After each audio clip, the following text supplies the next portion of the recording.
Saludos, mi nombre es Isabela Celis y les voy a hablar sobre el rol del gobierno en la economía. La reciente historia, especialmente en Latinoamérica, está llena de casos de crisis económicas provocadas por la política fiscal.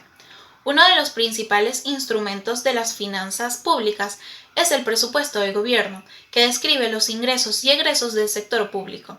La diferencia entre ambos es conocido como balance fiscal. Este determina el monto de crédito que el sector público deberá otorgar o tomar.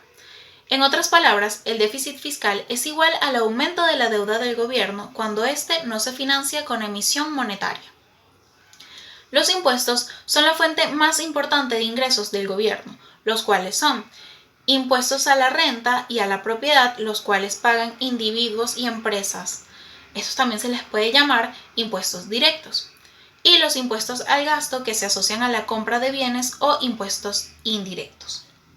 Generalmente, en los países desarrollados, la principal fuente de ingresos fiscal son los impuestos directos, al contrario que pasa en los países en desarrollo, que tienden a percibir la mayor parte de sus ingresos por la vía de impuestos indirectos, que incluyen a los impuestos a las transacciones, entre ellos el impuesto al valor agregado o IVA.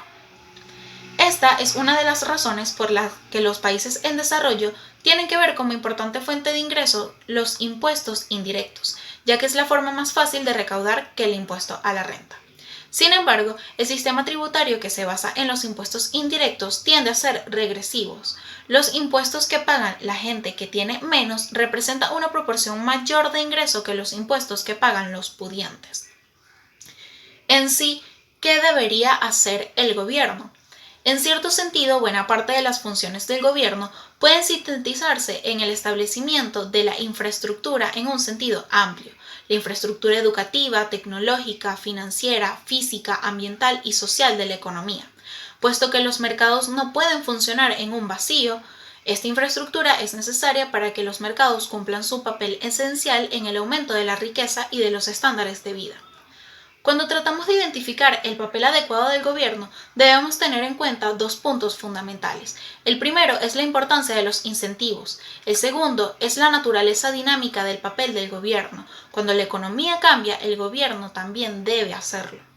Una preocupación importante en todas partes es la de lograr que el gobierno tenga un mejor desempeño. Unas buenas políticas en educación, salud y medio ambiente no son lujos que puedan ser aplazados. Es por esto que también es esencial que el gobierno se ocupe más de la orientación hacia el consumidor, del desempeño y de la competencia. Es claro que la escasez de recursos y la rigidez de las restricciones fiscales que hoy enfrentan los países en desarrollo hacen imperativo que los recursos se gasten eficientemente. ¿Cuál es el rol del gobierno frente a la economía en Venezuela? La principal actividad económica de Venezuela es la explotación y refinación del petróleo para la exportación. La extracción y refinación está a cargo de la empresa estatal Petróleos de Venezuela. La economía venezolana acumula en los últimos 5 años una caída abismal del Producto Interior Bruto, conjunto de los bienes y servicios producidos en un país durante un espacio de tiempo, generalmente un año, cercano al 40% en un cuadro de escasez que no solo afecta a las empresas por la ausencia de insumos, materias primas y bienes de capital importados, sino a la población en general, que hoy dedica buena parte de su tiempo de vida en la búsqueda de bienes esenciales para la subsistencia. La economía atraviesa una crisis fiscal como resultado de la pesada carga de la deuda externa acumulada, de la caída de los ingresos del petróleo y de la no menos importante caída de los ingresos de origen no petrolero, que han sido erosionados por la inflación. Venezuela está inmersa en la más severa crisis económica y sin voluntad política decisiva para diseñar e implementar un programa económico integral que atienda a los desequilibrios macroeconómicos, las profundas distorsiones de los precios relativos y la disfuncionalidad de instituciones que mantienen la economía en un estado de caos. Muchas gracias.